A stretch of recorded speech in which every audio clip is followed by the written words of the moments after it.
So hello everyone, as you all know, this is Niharika Tiwari. So guys, we are back with another video related to a series of business management, and in this video we are going to cover with the next topic. So इससे पहला वाला एक जो part था जिसमें हमने एक जो बेस था वो रखा था, जो कि आपको पता सबसे इम्पोर्टेंट वीडियो होती है फर्स्ट वाली, दैट इज बिजनेस मैनेजमेंट क्या है और उसके क्या फीचर्स है, वो हमने डिस्कस किए थे। आज हम मूव कर रहे हैं इसके नेचर के साथ, जो कि आपका नेक्स्ट टॉपिक है आपके सिलेबस का, as per your new education policy. So पहले वाले पार्ट को नहीं देखा तो चैनल की प्लेलिस्ट में जाके देखिए, टेलीग्राम इंस्टाग्राम में मुझे ज्वाइन कर सकते हैं। So without any further delay let's start this video. तो नाउ गाइज, आज इस टॉपिक लेके डिस्कशन होगा आपका, वो है आपका बिजनेस मैनेजमेंट। एंड मतलब कि जो बिजनेस मैनेजमेंट है वही एक सब्जेक्ट आपका प्रिंसिपल ऑफ मैनेजमेंट, दोनों सेम चीज है। तो जिनको लग रहा हो कि प्रिंसिपल ऑफ मैनेजमेंट मेरे में है, बिजनेस मैनेजमेंट नहीं है, ऐसा कुछ नहीं है, सेम है, सेम सिलेबस है, तो आप इसको भी रेफर करेंगे, सेम चीज है, ठीक है। नेचर ऑफ मैनेजमेंट क्या है कि मैनेजमेंट का नेचर क्या है, हमने इससे पहले फीचर समझ रहे थे कि मैनेजमेंट है क्या, ठीक है, जिसमें यूनिवर्सलाइजेशन, यूनिवर्सल एप्लीकेशन वगैरह वगैरह चीजें देखी थी। आज हम देखेंगे कि मैनेजमेंट क्या है, नेचर क्या है, मतलब आर्ट है या साइंस है। बहुत ही बड़ा टॉपिक है, बहुत ही इंपॉर्टेंट टॉपिक है, नॉट बड़ा छोटा है, बहुत इंपॉर्टेंट टॉपिक है। और इससे क्वेश्चन जरूर आता है आपके पेपर में कि मैनेजमेंट का नेचर क्या है, आर्ट है या साइंस है या दोनों है।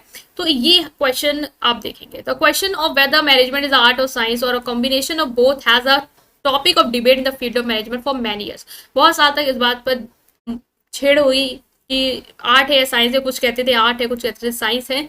तो हम देखेंगे कि क्या है, एक क्लोजर व्यू लेंगे इस टॉपिक का कि हम क्या कन्वे करेंगे कि आर्ट है या साइंस है। तो देखो, कुछ चीजें हैं कि मैनेजमेंट कहती हैं आर्ट है। क्यों आर्ट है? क्योंकि बोलते हैं कि यहाँ पे क्रिएटिविटी, जैसे आपको पता है आर्ट में क्रिएटिविटी होती है, कुछ नया आपको बनाना होता है, कुछ इनोवेटिव आपको सोचना होता है, उसको आपको देखना होता है। सेम चीज कुछ लोग का मानना था कि जो मैनेजमेंट है वो आर्ट है, क्योंकि मैनेजमेंट में भी आपको क्रिएटिविटी लानी होती है, आपको प्रॉब्लम को सॉल्व करने के लिए क्रिएटिव होना होता है, यूनिक सोल्यूशन ढूंढना होता है, अलग से डिसीजन मेकिंग में आपको अलग से क्रिएटिविटी लानी होगी, किस तरीके से इतना अच्छा डिसीजन ले कि सब लोग उस पर राजी हो जाए और सब लोग के लिए वो अच्छे से वर्क करे। तो इसलिए हम कहेंगे कि मैनेजमेंट भी क्या है, एक आर्ट है, क्योंकि यहाँ पे भी क्रिएटिविटी है, यहाँ पे भी क्रिएटिविटी है प्रॉब्लम को सॉल्व करने में, डिसीजन को लेने में और यूनिक सिचुएशन में अडॉप्ट करने के लिए। तो इस तरीके से हम कहेंगे कि मैनेजमेंट क्या है, आर्ट है, because of creativity. Next is intuition.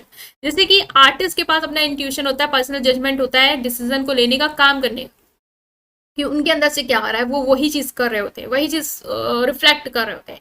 Similarly management में भी होता है, मैनेजर भी जो होते हैं वो कभी कभी अपनी गट फीलिंग, कभी कभी अपने पर्सनल डिसीजन को ही जजमेंट के अनुसार डिसीजन लेते हैं कि उन्हें क्या लग रहा है, उनके अंदर से क्या आ रहा है, ठीक है, जो कि सिर्फ डेटा और साइंटिफिक एनालिसिस पे बेस नहीं हो सकता है कभी कभी आपने देखा कि डेटा जो है वो कुछ और कह रहा है, लेकिन कोई डिसीजन आपने कुछ अलग लिया जो आपको गट फीलिंग आ रही थी कि नहीं ये इसलिए है, और वो आगे जाके सही भी हो जाता है। तो मैनेजमेंट में भी बहुत बार ऐसा होता है, मैनेजर सिर्फ साइंटिफिक चीजों पे ध्यान नहीं जाता, उनका सिर्फ साइंटिफिक डेटा एनालिसिस पे नहीं फोकस करते, बल्कि खुद का भी दिमाग लगा के, खुद के भी जजमेंट, खुद के भी गट फीलिंग के रिकॉर्डिंग चीजें करते हैं। तो वहां पे भी क्या है, हम आर्ट है, क्योंकि आर्टिस्ट भी ऐसे ही कर रहे होते हैं। Next is subjectivity. Management often involves subjective elements such as leadership style, interpersonal skill, which are not easily quantifiable or replicable. मतलब subjectivity होती है, हर इंसान का करने का तरीका अलग है। देखो, कोई एक मैनेजर है, लाइक मैं मैनेजर हूँ, तो मेरा डिसीजन जो होगा वो अलग तरीके से मैंने लिया होगा, आप हो आपने अलग तरीके से लिया होगा, आपका लीड करने का स्टाइल अलग हो सकता है, मेरा अलग हो सकता है, हमारा बातचीत करने का स्टाइल अलग हो सकता है। तो यहाँ पे क्या है, सब्जेक्टिविटी। जैसे कि आर्ट में होती है ना, सब आर्टिस्ट की पेंटिंग एक जैसी नहीं होती है, सबकी अलग अलग पेंटिंग होती है, कोई अलग तरीके से बनाता है, कोई अलग तरीके से स्टाइल है किसी की। तो इस तरीके से मैनेजमेंट में भी है, अलग अलग स्टाइल है सबकी रन करने की, एक ऑर्गेनाइजेशन को अलग अलग स्टाइल है सबके डिसीजन और लीड करने की। तो वो आप आप रिप्लीकेबल नहीं कर सकते, आप वैसा ही नहीं रिफ्लेक्ट कर सकते हो, ठीक है। इसलिए हम कहेंगे मैनेजमेंट आर्ट है। तो तीन चीज को याद रखना, क्रिएटिविटी है इसमें, इंट्यूशन है, सब्जेक्टिविटी है, जो ये कहता है, कंक्लूड करता है कि मैनेजमेंट क्या है, आपका एक आर्ट है। नेक्स्ट है जो ये कहता है कि मैनेजमेंट क्या है, आपका साइंस है। क्यों साइंस है? क्योंकि सिस्टमैटिक अप्रोच है। Management can be science because it relies on systematic method and process. जैसे कि आपको पता है साइंस में कुछ सिस्टमैटिक मेथड होते हैं, ठीक है, वाटर कंजर्वेशन का सिस्टमैटिक मेथड है, चीज हो रही है, ग्रेविटी है, उसका अलग एक सिस्टमैटिक मेथड है, एक सिस्टमैटिक प्रोसेस है, क्यों हो रहा है, कॉज और इफेक्ट रिलेशन है।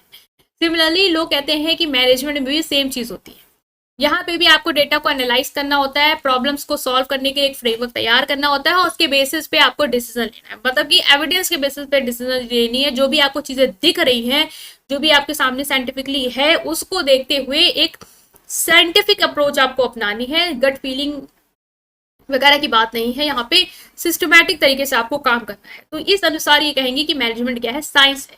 प्रिंसिपल्स एंड थ्योरीज हैं, मतलब कुछ मैनेजमेंट की भी थ्योरीज हैं, कुछ प्रिंसिपल है जो आप फॉलो करते हो, ठीक है, जो डेवलप की गई है रिसर्च ऑब्जर्वेशन। जैसे कि आपने हेनरी फ्योल के कुछ प्रिंसिपल पढ़े होंगे, ठीक है, कि जो भी वर्क है वो सब में डिवाइड होना चाहिए, ये सारे प्रिंसिपल आपने पढ़े होंगे।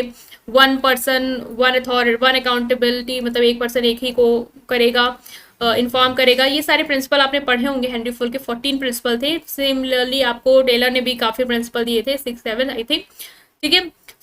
तो वो सारी चीजें क्या थी, साइंटिफिक प्रिंसिपल थे। तो ये सब कैसे डेवलप किए थे, अब हेनरी फुल का आपको अगर पता हो तो वो फैक्ट्री में जब वो काम करते थे तो वहां पे ऑब्जर्व करते थे, उसके अकॉर्डिंग उन्होंने डेवलप किए सारी चीजें, ठीक है। तो सिमिलरली क्या है, ये सारे प्रिंसिपल थ्योरीज जो है वो डेवलप किए गए ऑब्जर्वेशन और रिसर्च से, जैसे कि आप देखते हो साइंस के थ्योरीज और प्रिंसिपल डेवलप किए जाते हैं, ठीक है। और ये थ्योरी एक फ्रेमवर्क बता देती है कि आपको इस तरीके से काम करना है। तो इसलिए हम कहेंगे कि आपका जो मैनेजमेंट है वो क्या है, साइंस है। प्रेडिक्टेबिलिटी है, in some case management practice can lead to predictable outcome much like scientific experiment which can yield consistent result under uncontrol condition. जैसे कि साइंस में होता है कि प्रेडिक्टेबल आउटकम आते हैं कि ये चीज करने पे ये होगा, उसी तरीके से आपका जो मैनेजमेंट है वहां पे भी कभी कभी जो भी आउटकम है आप प्रेडिक्ट कर सकते हो कि ये चीज हुई है तो अब ये रिजल्ट आने वाला है। तो इसलिए भी हम कहेंगे कि ये साइंस है। तो दो चीज देखी हमने कि साइंस और आर्ट के लिए क्या क्या चीजें हैं जो कह रहे हैं कि आर्ट है और साइंस है। तो बाद में क्या कंक्लूड किया गया कि मैनेजमेंट जो है वो आर्ट भी है और साइंस भी है, मतलब कि ना तो ये प्योर साइंस है ना तो ये प्योर आर्ट है, ये मिक्स है, आर्ट भी है और साइंस भी है, इंटीग्रेटेड अप्रोच है। Many contemporary scholars and practitioners believe that management is both art and science. They argue that while there are scientific principle and method that underpin management practice, application of these principles require creative and content. माना कि science है क्योंकि यहाँ पे कुछ principal है, method है जो रिसर्च के थ्रू डेवलप किए गए हैं, जो आप अप्लाई करते हो मैनेजमेंट में, लेकिन उनके एप्लीकेशन में भी अलग अलग तरीके होते हैं, अलग अलग लोगों के अलग अलग तरीके से वो अपनी क्रिएटिविटी की तरह उसको अप्लाई करते हैं। माना कि प्रिंसिपल है कि लोगों से अच्छे से काम कराना है, लोगों को रिस्पॉन्सिबिलिटी उनके हैंड ओवर करनी है, लेकिन कौन किस तरीके से उसे हैंड ओवर कर रहा है, किस तरीके से काम करा रहा है, वो सबका अपना अपना तरीका है जो कि एक आर्ट को बता रहा है कि ये आर्ट है। तो बैलेंसिंग एक्ट है, effective management involve finding a balance between scientific data driven aspect and artistic people oriented aspect. Manager may use scientific data analysis to inform their decision but rely on their personal skill and judgement to implement those decision effectively. आप decision ले सकते हो scientific data के analysis के according, लेकिन उन decision को किस तरीके से आपको अप्लाई करना है उसके लिए अपने खुद के स्किल यूज करोगे, खुद की जजमेंट यूज करोगे, जो कहेगा ये आर्ट है।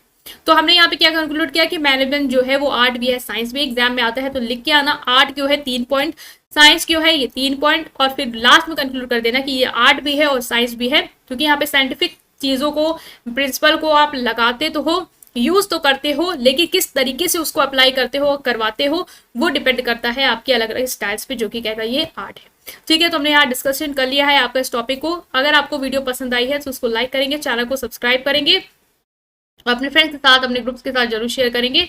ठीक है, थैंक यू।